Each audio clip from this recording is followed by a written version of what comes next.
Let's welcome our first speaker this evening, and that would be Chuck.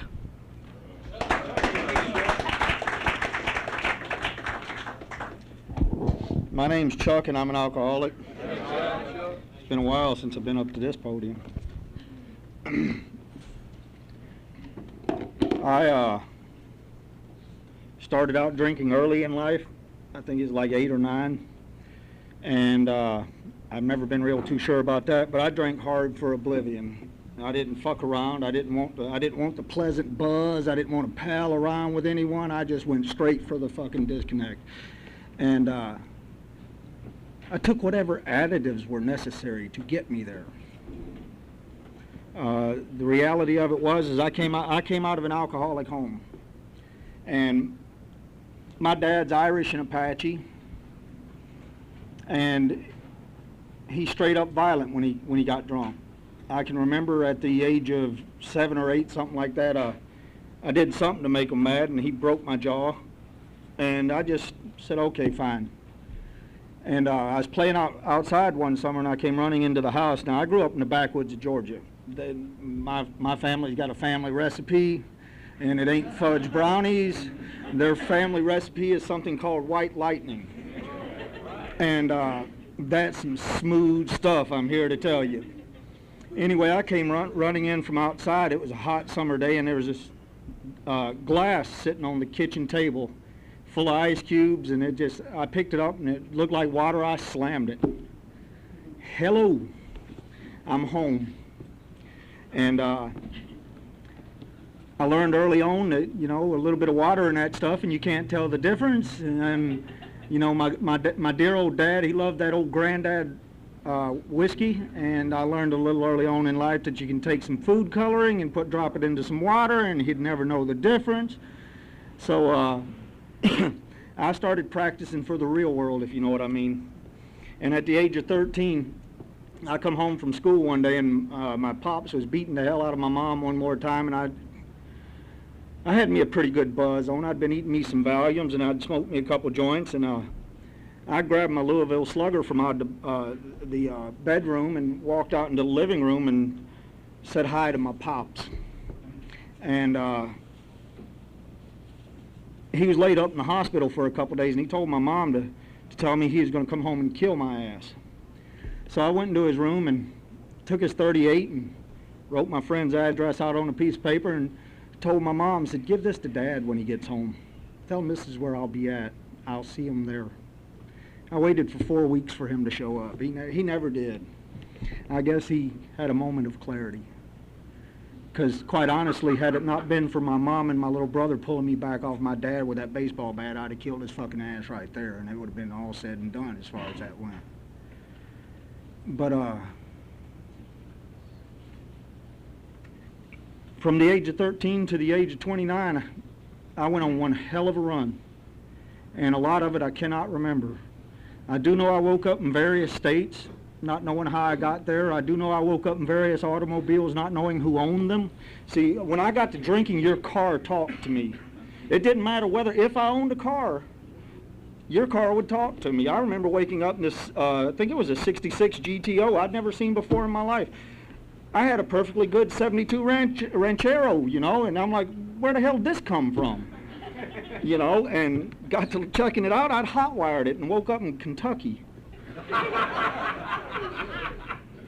So, that tells you a little bit about my drinking life. I wasn't a very sociable person. I didn't get the warm and fuzzies for people. I didn't call you crying on the phone. Matter of fact, if I called you at all, it's a miracle. My mom never knew where I was going to call her from, and she never knew where I was at, and it would be months at a time before she'd hear from me. She was always worried that her boy was dead, in prison, which she thought was a very good probability considering my penchant for living. And me, on my end of the line, I didn't care whether I lived or died. I didn't expect to see the age of 20. When I saw the age of 20, I was a little disappointed, so I didn't expect to see the age of 25. When I saw the age of 25, I was really disappointed, and I didn't expect to see the age of 30. And I got sober before I could see that drinking. I walked into the rooms of the West Side Lino Club December 22nd, December 29th, 1988. And the way I came about getting there was I ran into my Uncle Stephen down here at the Crest House. I was out front panhandling change, and I didn't know who he was. He was my favorite uncle as a little boy, and I didn't recognize him. And he stops, and he's like, "You're Donna's kid, aren't you?" And I immediately started going the defensive. It's like I carried a rusty steak knife because by this time I was homeless and I'd sold all my guns for whatever, and I didn't really have much of anything, but I did have that rusty steak knife for protection, and like anyone would want what I had at that moment. And I kind of eased that rusty steak knife up alongside my leg, and I said, "How do you know my mom's name?" He's like, "You dumb fuck. My name's Stephen," and it still didn't register. I did a lot of damage to my mind out there, you know. By the time I got in here, I mean, I still got chunks of my life that 14 plus years later, I have no clue. I have no clue at all. And I ain't talking just 1 or 2 days. I did what I did, and I did it very, very efficiently. I've got chunks. But he bought me a cup of coffee there in the Crest House and asked me what was going on, and asked me if I thought I had a problem. And I told him, I said, "The only problem I got is I'm out of booze." You know, he said, "Okay." He said, "Let me buy you something to eat at least." He bought me something, and he said, "Meet me over here again tomorrow and I'll buy you some food. Won't give you no money, but I'll buy you some food." So I went down here to the Jolly Roger, and I mugged a dude coming out of the Jolly Roger, and I got my booze, because I would go to any lengths to get drunk. I'd go to any lengths to get right with the world. By that time, it wasn't a matter of want to, it was a matter of had to. And I'd go to any lengths to get right with the world.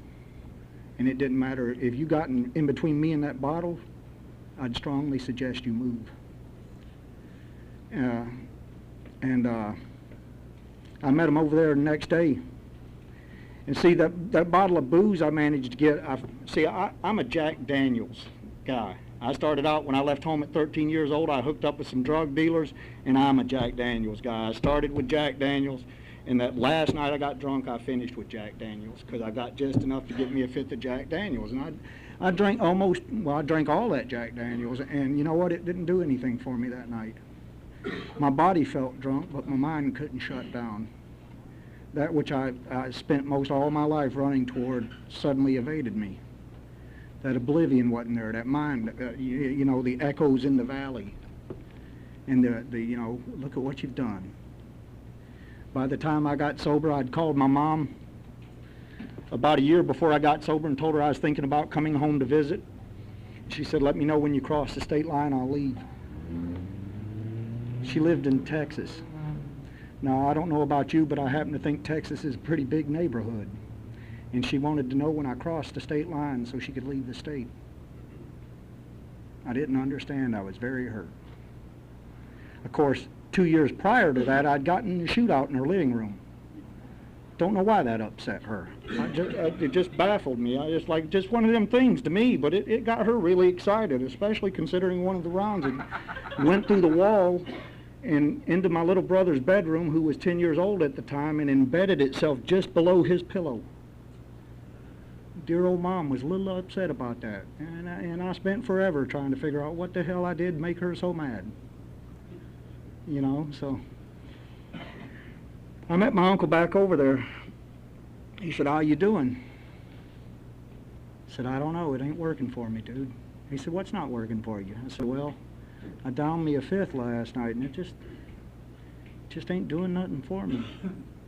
So we sat there and we talked. It had to be 4 hours. And at the end of those 4 hours, he said, "You know what? You're a very violent individual, and I don't think I can help you. That's not my story. But let me take you over here, and I'll introduce you to some people who can." And he took me up to the West Side Lano Club. Now, the West Side Lano Club had for me what that first drink had for me: your home. Up in the West Side Lano Club, I saw convicts, I saw ex-convicts, I saw people throwing chairs at the fucking speakers, I saw a speaker get down off the podium and just knock the shit out of somebody in the audience. I'm home. You know? And I lived in the alley out behind the West Side Lotto Club, and for the first 6 months I dumpster dove because I was too proud to tell anyone, you know, I don't have the money for food. And I was too stubborn to say, hey, I need help. Finally, I was talking to Joey and told him, I said, dude, he said, you look kind of peaked. What's wrong with you? And I told him, I said, well, I ain't had nothing to eat in about 4 days. He gave me a job at the West Side Lotto Club cleaning up the joint. I think I was making like $2 an hour, just enough to get some grub, you know, and I stayed out in that alley for another 6 months. My Uncle Stephen came by and said, how you doing? I said, okay, I'm taking a year tomorrow. He said, well, why don't you grab what remains of your stuff and just come on over to my house. He said, first, let's go get you some clothes. And he tells me to this day he bought me those clothes so he could have the pleasure of burning those that I was in at the current time, because I reeked when I first got here. You know, I came out of the alleys, and I was not a pretty picture. And I bumped into a guy up there. I had hair down to here, and I bumped into a guy up there named Ronnie Gillette. Comes past me one day, he looks at me and says, why don't you go get a fucking haircut, you asshole? Okay. So I went to my Uncle Steve and said, hey dude, can I borrow like $6, $7? He said, what do you need it for? I said, I need to get a haircut. He said, all right, you're changing. He didn't know in the back of my head, you know, I'd already made up my mind, because by now I'd done graduated from that rusty steak knife to a buck folding blade. And I'd done made up my mind. I was going to get my hair cut. I was going to go up in that West Side Lotto Club. I was going to drag that hypocritical son of a bitch down the stairs, and I was going to cut his throat from ear to ear. That's where my head was at. So I went down, as a matter of fact, it was right across here to Phil's. Said, cut it. They cut my hair. I walked back up to the West Side Lotto Club, and I'm just sitting there waiting, and I'm pounding that coffee. And I'm getting madder and madder by the moment. Ronnie comes up. He didn't even see me yet. Son of a bitch. Walked right, sailed right past me. Didn't even see me. I let him get his cup of coffee, and I hit him on the back of the shoulder like that, so it spilled coffee all over him. He turned around and said, me and you got something to talk about. He said, I'll be damned, you got a haircut. Here's how I did step one. I said, fuck that. Me and you got we got an appointment. He said, what are you talking about? I said, let's step outside. He said, well, I got to tell you, and at this time he didn't even know my name yet. He said, I got to tell you, he said, we can step outside. He said, and it's going to be bad for both of us. Because I may get what I got, but you're going to get what you had. Here's how I did step one, if you're interested. And that began a wonderful trip. And, you know, over the trip, this very angry, hostile son of a bitch that came in here. I used to sit at a table at the West Side Lotto Club, and 2 seats on either side of me would be open, and the seats directly across me would be open. And I figured everybody was just antisocial. Well, it wasn't everybody that was antisocial, it was me. You know, if you looked at me the wrong way up there, I'd be like, what the fuck are you looking at? But I couldn't figure out why no one would talk to me. You know, I had a guy bump into me, and I tried to push him down the steps, but I couldn't figure out why people avoided me. You know, it's like, what's up with these people? You know, let us love you till you can love yourself, my ass. And I heard a guy in here the other night, he was talking about, you didn't love me until I could learn myself, you tolerated me until I could tolerate myself. And a light went off in my head, because I remember those feelings.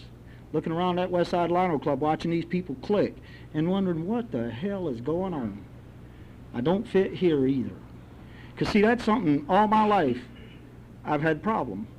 I just did not seem to fit anywhere, no matter where I went. Now, I could sell ice to an Eskimo, and I could sell sand to an Arab, but I didn't fit, and it was in here. I mean, I've got people out there that when I was drinking and using, they used to call me friend, and there was something in the back of my head that I always stood back, and I just looked, and there's another one. Because you see, I didn't have friends. I had marks. There's another one. I got a guy, as a matter of fact, I was speaking to him yesterday. He drove from Nashville, Tennessee down to Baton Rouge, Louisiana, and bailed me out of jail. The way I thanked him, he paid for a hotel room that night. We was going to drive back to Nashville. I stole his car, and I think I went to Virginia. He woke up in the morning, he's stranded in Baton Rouge. I took his car and his money, and I went that way. Thank you very much. The freedom's much appreciated. And I got to work in these steps. And I did not grasp, really, step 2. Because, see, I never figured what I was doing. At the time I first started these steps, I never figured what I was doing was insane. What I was doing was surviving. You know, I admit that to you. I'm just surviving. I didn't even call it living. I'm just surviving. You know, it's like I learned at an early age, he who don't eat gets eaten. I learned that at an early age, and I became very proficient at not being eaten. These steps started to strip things away. These steps started to let me look at some things. You know, these steps brought me to a point where I could call my dad and say, Dad, I got some things I need to talk to you about. And it kept me from telling my father how I grew up hating him. It kept me from telling him, you did this, you did this, you did this. It allowed me a dignified conversation with a man that I just barely could stand to be in the same room with. And it allowed me to look him, or to speak to him directly over the phone and say, I'm sorry for doing this, I'm sorry for doing this, I'm sorry for doing this. Because, see, that baseball incident wasn't the only time me and my dad ever crossed roads. You know, so, and I woke up one day and I found out I'd forgiven a whole bunch of stuff. I was no longer carrying that weight. I got to call my mom and tell her, Mom, this is my side of the street. All I can do is make a living amends, because I can't take back having a shootout in your living room. All I can tell you is I won't do it again. You know, and that sounds funny, but for somebody like me, you know, that's some serious stuff, especially in my early sobriety, because, see, I still had that mindset. And it took a few years for that mindset to go away. I was 7 years, because I love to shoot guns, I really do. It's a sport for me. But I was 7 years sober before I'd allow myself to buy the first gun, because I still had that rage. I still had that, just, I don't get mad, I get even. You know, and it may be a small thing to you, but if it's kicked me off, it's a big thing. And it took quite a few years to come to realize, you know, those big things, they're minuscule in the scheme of things, and they're going to kill you. The big book tells me that that's our number one offender. And you know, it's like, the live and let live part was a hard thing for me to get a hold of, for me to wrap my hands around. You know, and coming up on that 9th step, I had to go over to Pomona and turn myself in, because I had warrants out there for me. And, you know, I was telling my sponsor, hey, fuck that. You know, the part of the 9th step is them or others, if it's going to hurt them. And he said, well, go show me in the dictionary the word you in them or others. If you can do that, you ain't got to do it. And I kept trying to, you don't understand, I got some heavy duty warrants out on me. I ain't just got the little chicken shit stuff over in Pomona, traffic stuff. I turned myself into Pomona. I'm going to kick computers in Texas, Louisiana, Arkansas, Tennessee, Kentucky, and Virginia. And I'm not going to kick them lightly either. He said, you know what? Put yourself in God's hand and go do what you got to go do. Or go do what you're going to go do and quit wasting my time.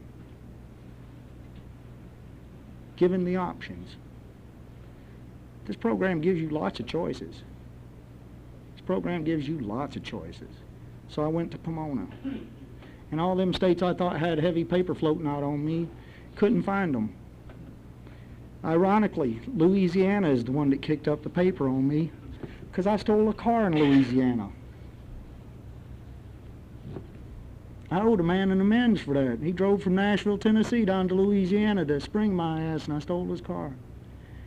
State of Louisiana was holding paper out on me for stolen vehicle. So I called him. I said, Terry, I said, I understand you want to hang up the phone real quick. I said, but, you know, they say we make these amends as fast as possible. I said, so here's where I'm at. I said, I'm an alcoholic. He started laughing. I said, what's funny? He said, well, you know, I've known that for a couple years now. He said, you're also a fucking asshole. And I started laughing. And it was his turn to say, well, what's so funny? I said, well, I've known that for a couple years now, too. And we talked. And the long and the short of it is he contacted Louisiana, and he wasn't going to refer charges. They said they'd refer him on their own, and he said, okay, well, you're going to have trouble convicting a man with nobody to give testimony. I'm not going to show up. So that dropped off the screen. And he and I are real good friends nowadays. I was just talking to him yesterday, and he's like, when are you coming over to my house? Now, he lives in Tennessee. I'm like, dude, I'll be in the car. I'll be over in a couple minutes. And he said, no, seriously, I got an open room here. When you're ready to come visit, come visit. You got free reign of my house. This is what the program of alcoholics has done for me. You know, I see people come in here and they start racking that cash, but you know, AA hasn't given me that cash. It has kind of relieved me a little bit that uncomfortableness not having that cash. But you know, that's on a daily basis because I'm a stubborn son of a bitch, and from time to time I feel like taking things back and playing with them for a little while because I don't do well with comfort sometimes. 14 plus years, I still don't do well with comfort. The first serene day I had, I was so wigged out I had to go fuck it up. I didn't know what it was. I did not know. I had not a clue what was going on. You know, I called my sponsor up. I don't know what's going on. He said, well, describe it. I'm like, I don't know. It's not like nothing. Everything's just kind of like flatline. He said, you idiot. Enjoy it. I couldn't. I had to go mess it up. I had to go start an argument with someone just to get rid of that serene day.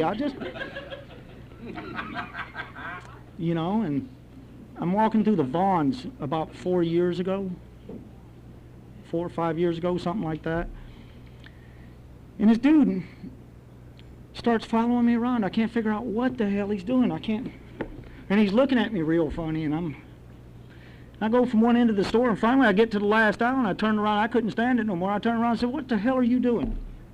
He said, you don't recognize me, do you? I said, no, and that should have sent off warning bells right there, but it didn't. He said, well, you know what? If I shot a man in Atlanta, Georgia, I'd damn sure remember his face in Los Angeles, California. Okay, and the old instincts came alive. I reached right back for that folding knife that I no longer carried. You know, I'm like, oh, shit. Okay, here we go. What's up? He said, well, I just wanted to tell you I found the Lord. And in finding Jesus, I can come up to you and tell you I forgive you for shooting me. You damaged my kidneys, but I can forgive you.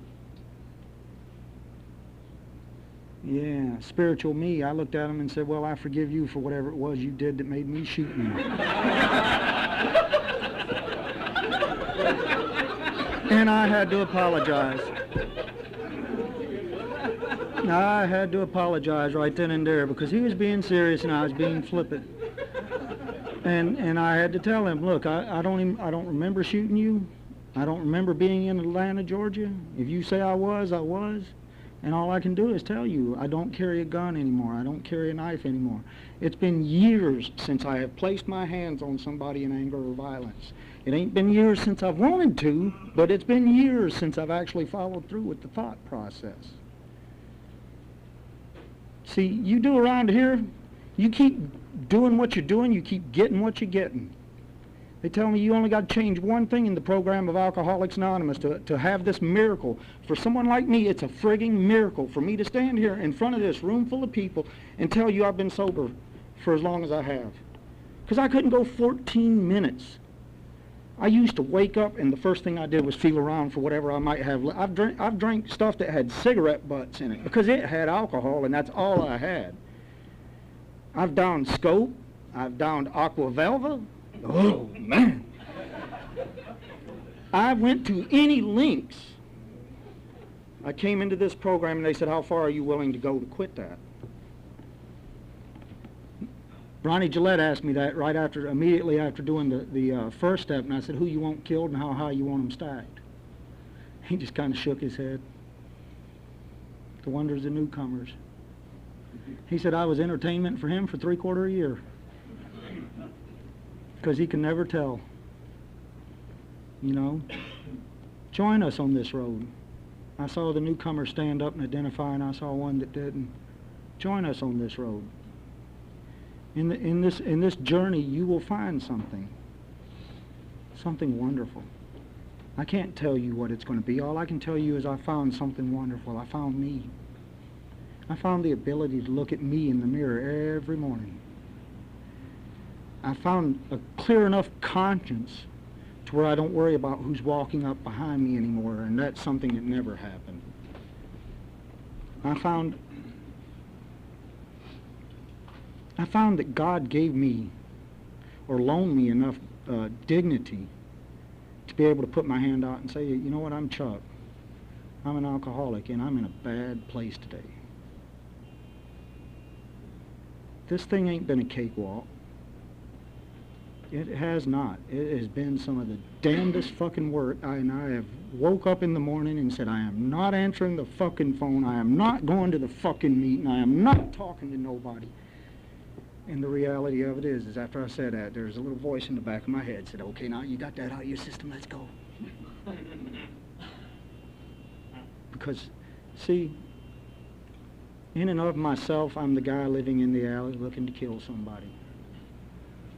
My granddaddy died drunk at 99 plus years old. My dad died drunk. He was beat to death for a Social Security check 2 years ago, and he died drunk at 70, and he was still rolling. The cop said that when they caught the guys that jumped him, he gave as good as he got. A few of my uncles have died drunk at 80 plus years old.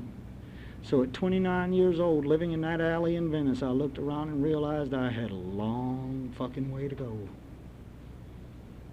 A long way to go. And by the way, they mixed and matched too, so I wasn't doing nothing they couldn't write me instructions on. If you're new here, stay here. You know, they say this door swings both ways. Keep this in mind. That door only swings for so long. I've seen people come into these rooms. I've seen people go out. I admire the tenacious ones that keep coming back, but I've seen the guys keep coming back and not get the miracle in time. Apply yourself. Do what we do, even when it's the last thing in the world you want to do. Go with God's speed, and thank you for letting me participate in my life.